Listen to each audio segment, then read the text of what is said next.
आगामी कार्यक्रम प्रायोजित किया है जॉयस मायर मिनिस्ट्रीज के मित्रों और सहयोगियों ने।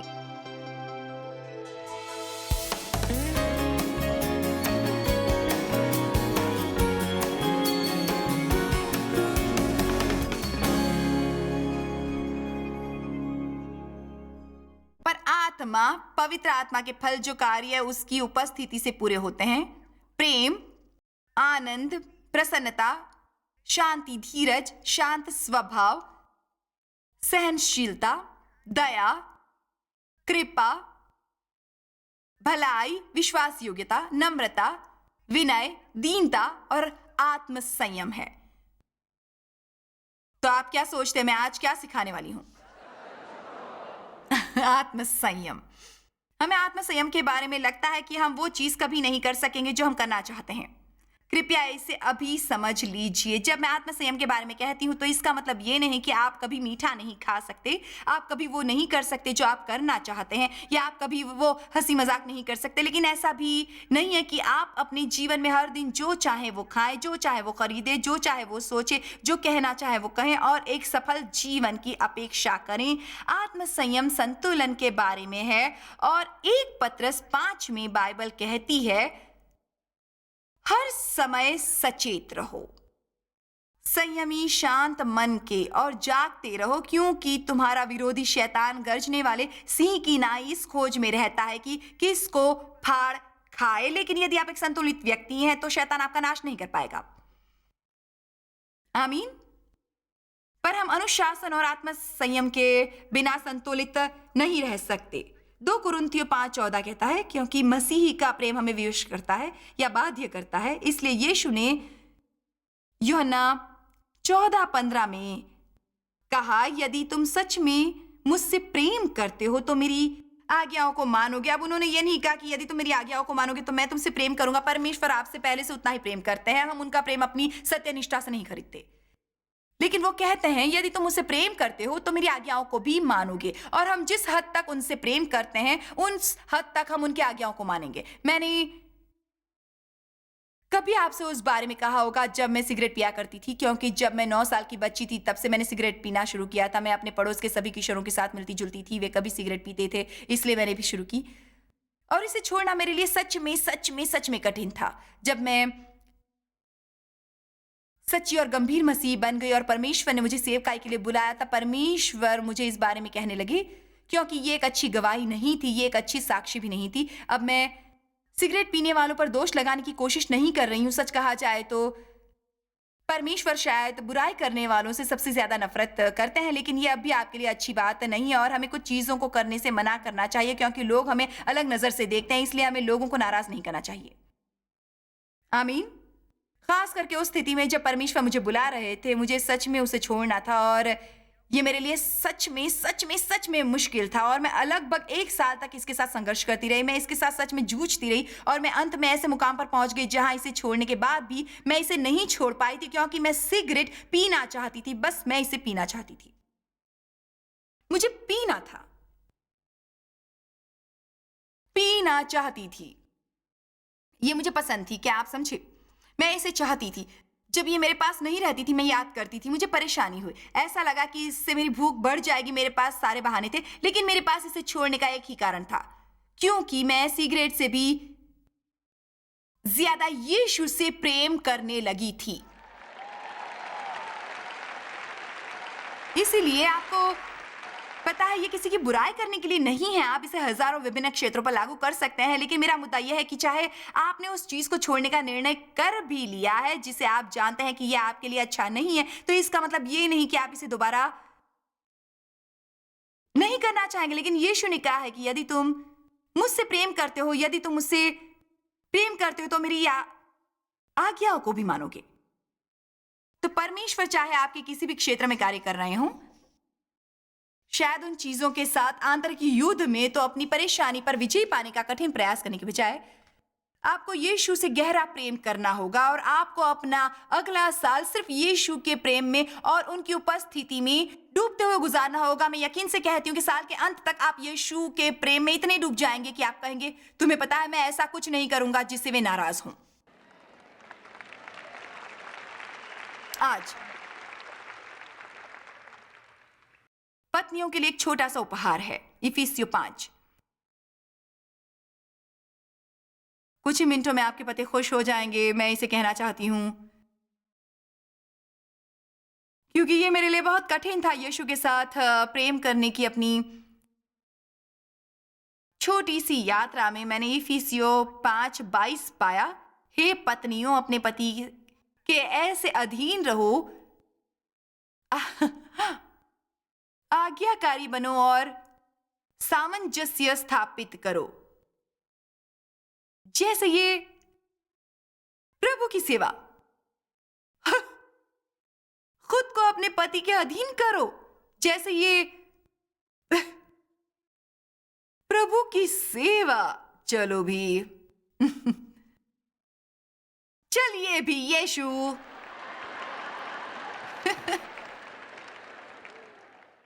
हे प्रभु, ये मेरे लिए बहुत कठिन है। ये सीखने की कोशिश करना कि बहस मत करो और कुछ भी कहने की कोशिश मत करो। और अंत में मैं इस मुकाम तक गई जहां मैं ये कह सकती थी, हाँ प्रिय, लेकिन इसमें एक तरह का व्यंग था, है ना प्रिय?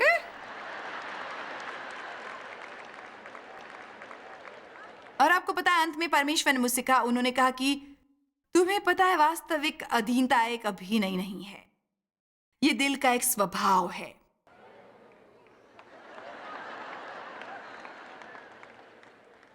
मैं अपने पति से प्रेम करती हूँ और जब कभी आप पति के अधीन होंगी तो अधीन होने के लिए वो सबसे महान व्यक्ति होगा, क्योंकि वो महान है। लेकिन मैं आपसे सच कहती हूँ कि मैं अपनी देह पर पर्याप्त नियंत्रण रख सकती हूँ, क्योंकि मैं यीशु से प्रेम करती हूँ, क्योंकि मैंने वचन में देखा था। ऐसा करने के लिए उन्होंने पूछा, क्या तुम इसे मेरे लिए करोगे?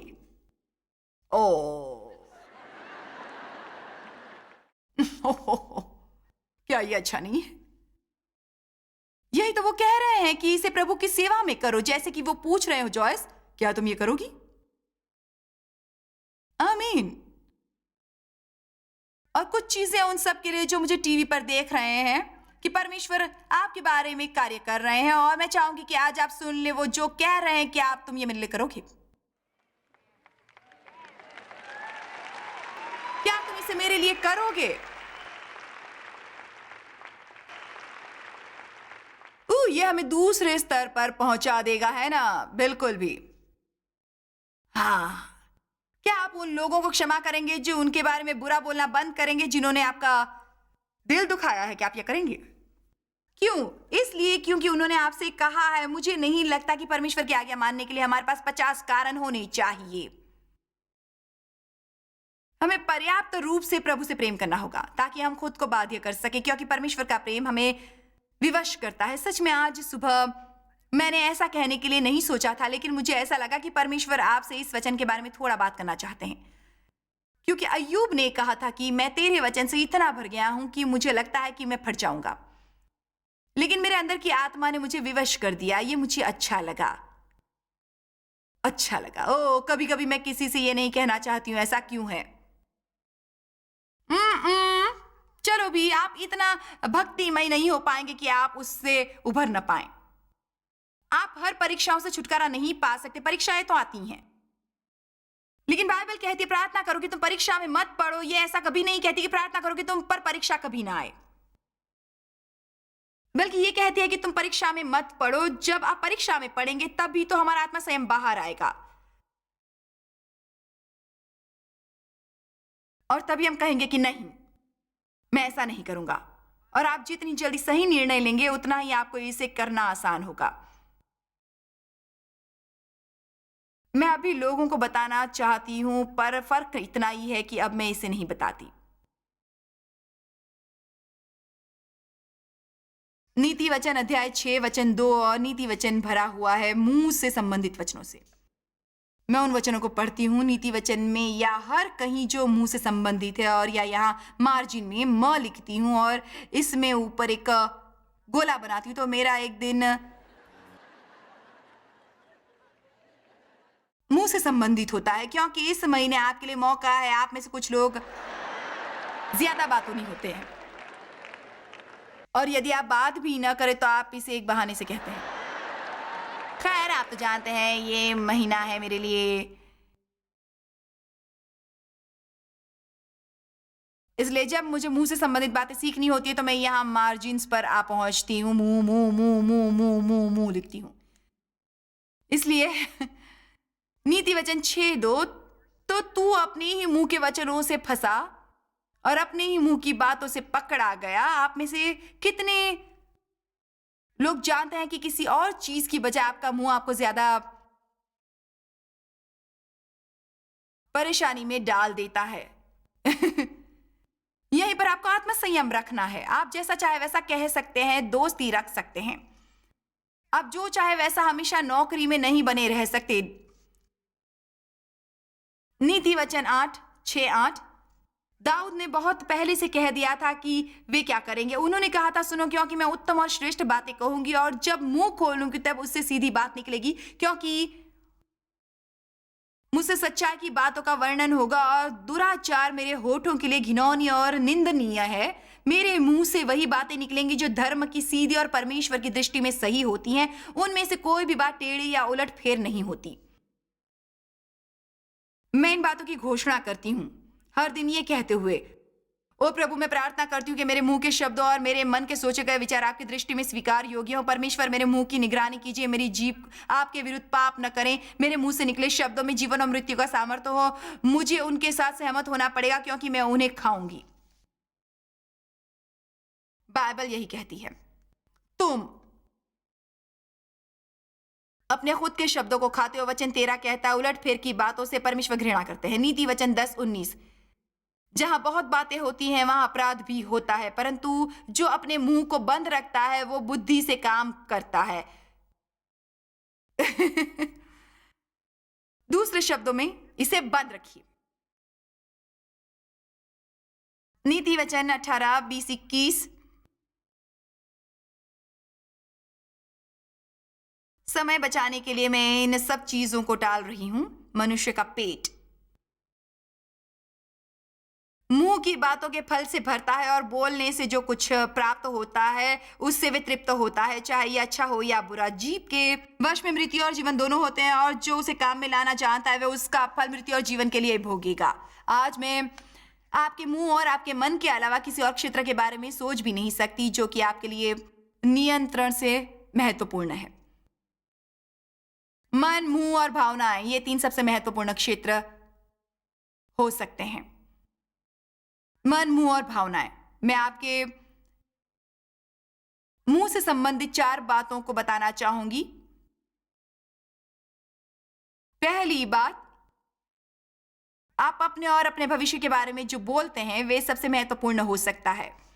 आपको जिस प्रकार के शब्द कहने हैं वो और बातचीत करनी है उसमें आत्मसंयम होना जरूरी है। आप कभी भी अपने बारे में बुरी बातें मत बोलिए, कभी भी बुरी बातें मत बोलिए। कभी कभी कभी कभी मत कहिए बुरी, नकारात्मक, निंदनीय और नीच बातें अपने बारे में। कभी अपने बारे में असभ्य बातें मत कहिए। ऐसा कभी कभी कभी कभी कभी कभी कभी कभी कभी मत कहिए। मत कहिए कि मैं मूर्ख हूं, मैं कभी भी सही चीजें नहीं कर सकता, मैं बहुत मोटी हूं, मैं बहुत बदसूरत हूं, मैं ये हूं, मैं वो हूं, मैं कुछ और हूं, ये हूं, ये हूं, वो हूं। आप में से कितने लोग खुद के बारे में बुरी बातें बोलते हैं?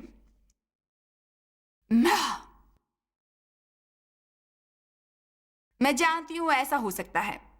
आप अपनी घोषणाओं से ज्यादा ऊपर कभी नहीं उठ सकते। आप उन चीजों को नहीं बुलाते जो पहले से ही मौजूद हों। बाइबल कहती है तुम उन चीजों को बुलाते हो जो हैं ही नहीं, जैसे कि वे थीं। दूसरे शब्दों में, आपको अपने शब्दों को परमेश्वर के वचन के अनुसार कहना होगा, क्योंकि परमेश्वर की व्यवस्था में, उनकी व्यवस्था में, परमेश्वर के जगत में चीजें जिस तरह से काम करती हैं वे हैं पहले इस पर विश्वास करना और फिर इसे देखना। आप विश्वास कीजिए, और जब आप इस पर विश्वास करेंगे और इसे कहेंगे तब वे शब्द आत्मिक जगत में जाकर उन सभी चीजों को वास्तविकता में बदल देंगे, जहां पर आप इसका आनंद उठा सकेंगे। मैं मसीह में परमेश्वर की सत्यनिष्ठा हूं। इसे महसूस करने के पहले मैंने इसे शायद लाखों बार कहा होगा। जब मैं बहुत जरूरतमंद और दुखी थी तब से मैंने कहना शुरू कर दिया था कि मेरी सारी जरूरतें पूरी हो गई। मैंने शुरू कर दिया था, मैंने लोगों से प्रेम किया और सभी लोगों ने मुझसे प्रेम किया। जबकि मैं उन्हें चाहती भी नहीं थी और उन्होंने मेरी परवाह भी नहीं की थी। मेरे ऐसा करने के बहुत पहले मैंने ये कहना शुरू कर दिया था कि मैं एक आज्ञाकारी पत्नी हूं। चलो भी, अपने मुंह को परमेश्वर के वचन के अनुरूप कीजिए। अपने और अपने भविष्य के बारे में तुच्छ बातें बोलना बंद कीजिए।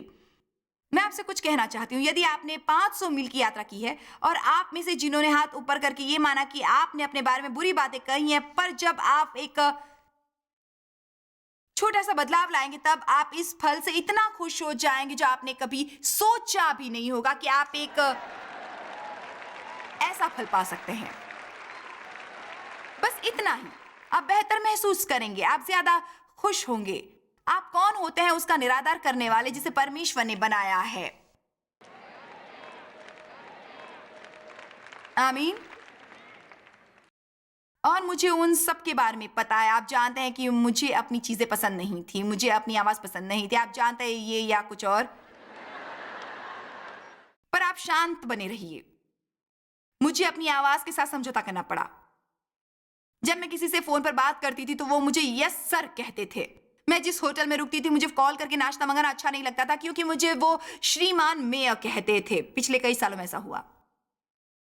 मैं किसी दूसरे शहर में थी और मैंने फेशियल करने के लिए एक स्पा को फोन किया तो उन्होंने पूछा क्या मेरे चेहरे पर बाल हैं। मैंने कहा हाँ बिल्कुल भवे हैं। और मैंने सोचा हाँ मेरी भवे हैं, पलके हैं, इसलिए मैंने कहा हाँ मेरा मतलब मेरी भौएं और पलके हैं। उन्होंने कहा नहीं कि आपकी दाढ़ी मूंछ है। मैंने कहा बिल्कुल भी नहीं। नहीं,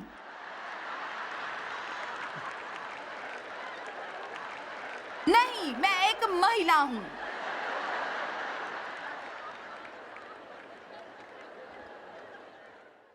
लेकिन मैंने कभी दोबारा ये नहीं कहा कि मुझे अपनी आवाज अच्छी नहीं लगती। जानते हैं क्यों? क्योंकि इसे दुनिया भर में प्रसारित करके परमेश्वर खुश हैं।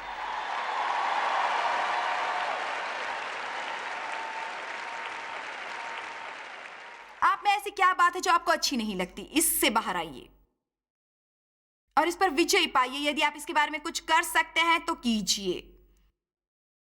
और दूसरों से खुद की तुलना करके अपने बारे में बुरी और तुच्छ बातें मत बोलिए, बल्कि ऐसा कहिए मैं परमेश्वर की संतान हूं। उन्होंने मुझे अपने हाथों से मेरी मां के गर्भ में बनाया है। मैं विचित्र नहीं हूं, मैं अनोखी हूं। मेरे जैसा कोई दूसरा नहीं है और मुझे यही मूल्यवान लगता है। जिस तरह से मैं चीजों को करती हूँ वैसा कोई नहीं कर सकता। पूरी तरह से एक अलग स्तर पर, और वो भी खुद से।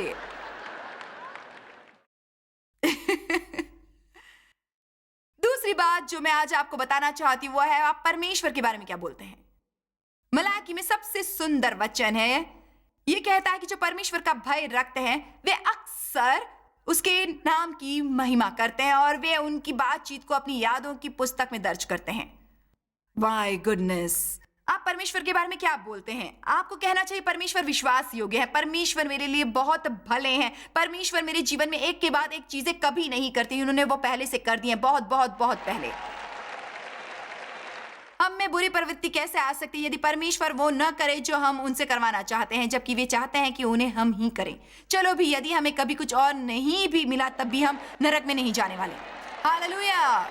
इसीलिए हमें परमेश्वर के बारे में बोलने में सावधान रहना चाहिए। हमें कहना चाहिए कि वे भले हैं, मैं उनसे प्रेम करती हूँ, मैं उनकी स्तुति करती हूँ, मुझे परमेश्वर में कोई गलती नजर नहीं आती। मेरे जीवन में जो भी गलत है वो मैं हूं, ना कि आप। परमेश्वर के बारे में कहने के प्रति सावधान रहिए। बाइबल कहती है कि प्रेम लोगों को ढक देता है।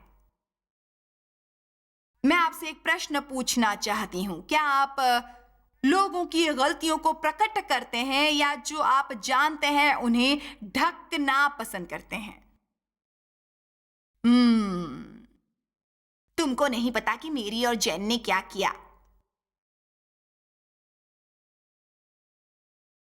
अब मुझे पता है, इस बारे में कुछ पता है। और मैं तुम्हें बताने ही वाली थी।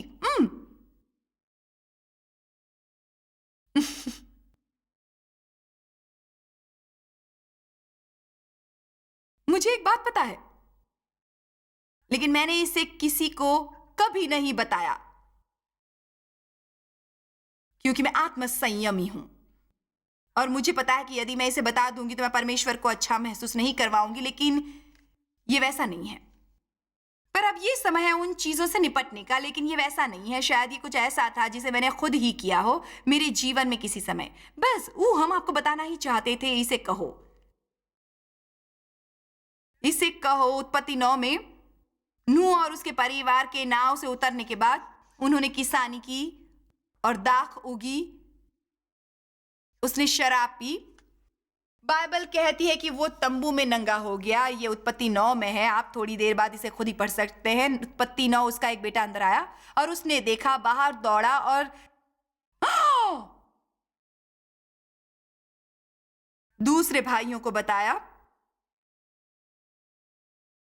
उन दोनों बेटों ने एक कपड़ा लिया और उल्टा चलकर आए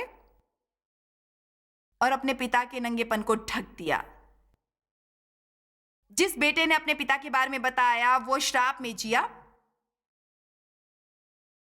और जिन बेटों ने उसे ढक दिया वे आशीषित आशीषित आशीषित हुए। प्रेम लोगों के पापों को ढकता है। आपको हर जगह ये बताने की जरूरत नहीं, ये कहते हुए कि क्या तुमने सुना। आपको ये बातें नहीं बतानी चाहिए। और कृपया किसी के पास जाकर आत्मिक होने का ढोंग मत कीजिए। ये मत कहिए कि मैं इसलिए बता रहा हूं ताकि आप प्रार्थना करें। ये तो और भी बुरा होगा।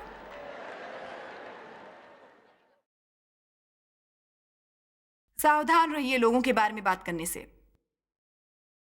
और सावधान रहिए अपनी परीक्षाओं के दौरान बातें करने में। ये काफी जरूरी बात है। ये चौथी बात है, परीक्षा के और कष्ट के दौरान बोलते समय सावधान रहिए। मैंने एक दिन यशायाह 53 में से आपके लिए पढ़ा था। वो सताया गया, वो तड़पाया गया, तो भी वो सहता रहा और अपना मुंह न खोला। जिस प्रकार भेड़ वध होने के समय वो भीड़ी ऊन कतरने के समय चुपचाप शांत रहती है, वैसे ही उसने भी अपना मुंह न खोला। ये बहुत ही महत्वपूर्ण है। जब हम परीक्षा और तनाव में पढ़ते हैं तब हमें बेवकूफी की बातें नहीं करनी चाहिए। मेरा कुछ भी अच्छा नहीं हो रहा, जो हुआ बस उसके साथ हुआ। और कभी कभी हम ये भी कहना चाहते हैं, ओ मुझे ये नहीं मिला। प्रभु आप तो जानते हैं कि मैं चर्च जाती हूँ और मैं दान देती हूँ, दशमांश देती हूँ। ये परमेश्वर को अच्छा नहीं लगता। हमें ये कहना चाहिए, परमेश्वर आप सब जानते हैं लेकिन मैं नहीं जानती कि क्या हो रहा है, लेकिन मैं वो करती रहूंगी क्योंकि मैं कुछ पाने के लिए ये नहीं कर रही हूं, मैं आपके लिए कर रही हूं। आमीन। मैं आपको प्रोत्साहित करना चाहूंगी कि आप अपना मन बना लें और इसे बनाए रखें। कई लोग अपनी योजनाओं को पूरा नहीं कर पाते क्योंकि उनमें कोई आत्मसंयम नहीं होता। आप में से कितनों के पास कोठरी है जिसे बरसों से साफ नहीं किया गया है? और गैरेज के बारे में क्या? और तह खाना, अपनी कार। कितने लोगों को अपने धन को सुव्यवस्थित करना है? आप बस चेक्स लिखते रहते हैं और ये भी नहीं जानते कि क्या चल रहा है। आपको ये करना होगा। आत्मसंयम ऐसे काम करता है। आप एक योजना बनाइए, अपने मन को उस दिशा में तय कीजिए और इसे बनाए रखिए। कुलुस्सियों 3, अपना मन बनाओ और इसे बनाए रखो उस पर जो प्रभु आपसे करवाना चाहते हैं। तो आप ये कहिए कि मुझे अपनी कोठरी की साफ सफाई करनी है, और हो सकता है आप जानती हो कि शायद उस कोठरी में जाकर 12 घंटे तक साफ सफाई करना संभव नहीं है, और हो सकता है आप कहें कि ठीक है, मैं इस काम के लिए 10 दिन तक 2 घंटे निकालूंगी, 8 से 10 फिर ये साफ हो जाएगा। अब मैं आपको यहाँ खड़े होकर निश्चित तौर पर कह सकती हूँ, क्योंकि शैतान प्रगति नहीं करता, इसलिए वे आपका ध्यान भंग करने के लिए 2-3 ऐसे विकल्प देगा जो कोठरी की सफाई करने की अपेक्षा ज्यादा अच्छे लगे। इसलिए आपको अपना मन बनाना होगा और इसे बनाए रखना होगा। आपको आज से ही किसी चीज के लिए अपना मन बनाना होगा। आपको अपना मन बनाना होगा कि आपको उन गड़बड़ी के बीच नहीं रहना है जो इतनी अव्यवस्थित हो कि आपको आधे समय तक पता ही न चले कि क्या हो रहा है। आप अपने मन में तय कर लीजिए कि आप अपने बच्चों को अनुशासित करेंगे, कि आप उन चीजों की देखभाल करेंगे जिसे परमेश्वर ने आपको दिया है। अपना मन बना लीजिए कि आप जो भी काम करेंगे उसे या तो सही ढंग से करेंगे या फिर बिल्कुल भी नहीं करेंगे। मन बना कर रखिए। आमीन। अपना मन बनाइए और इसे बनाए रखिए। लगता है हमें अवश्य ही उन शब्दों पर नियंत्रण रखना है जो हमारे मुंह से बाहर निकलते हैं। इसके अलावा हमारे जीवन में और भी कई बातें हैं। हो सकता है आत्मसंयम अध्ययन के लिए सबसे ज्यादा महत्वपूर्ण विषय न हो, लेकिन ये सबसे महत्वपूर्ण विषयों में से एक है। इसके कारण आपके जीवन में सभी चीजें संतुलित रहती हैं। और बाइबल हमें कहती है कि यह हमारे खुद की भलाई के लिए है। नीति वचन 25:28 कहता है, मैं आत्मसंयम से कार्य करता हूँ और अपनी आत्मा को बेलगाम होने नहीं देता। मैं ऐसा शहर बनने से इनकार करता हूँ जिसकी शहर पनाह तोड़ दी गई हो। आत्मसंयम और अनुशासन मेरे जीवन में सुरक्षा लाते हैं। मुझे ये पसंद है। जॉयस मायर मिनिस्ट्रीज में आप हमारे लिए बहुत ही कीमती हैं, जितना कि आप जानते हैं। हम आपकी सराहना करते हैं और इस सेविकाई को दुनिया भर में संभव बनाने के लिए हम अपने दोस्तों और सहभागियों को धन्यवाद देते हैं। हम साथ मिलकर भूखों को खाना खिलाते हैं, गरीबों को कपड़े देते हैं और कई देशों में सुसमाचार बांटते हैं। अपना प्रार्थना निवेदन भेजने के लिए कृपया आज ही संपर्क कीजिए joycemeyer.org पर। हमारे स्रोतों के बारे में और भी जानिए। जॉयस की सभाओं की सूची देखिए हमारे साथ सहभागी बनने के लिए, क्योंकि हम दुनिया भर में मसीह के प्रेम को बांटते हैं। इसका खर्च उठाया है जॉयस मायर मिनिस्ट्रीज के मित्रों और सहयोगियों ने।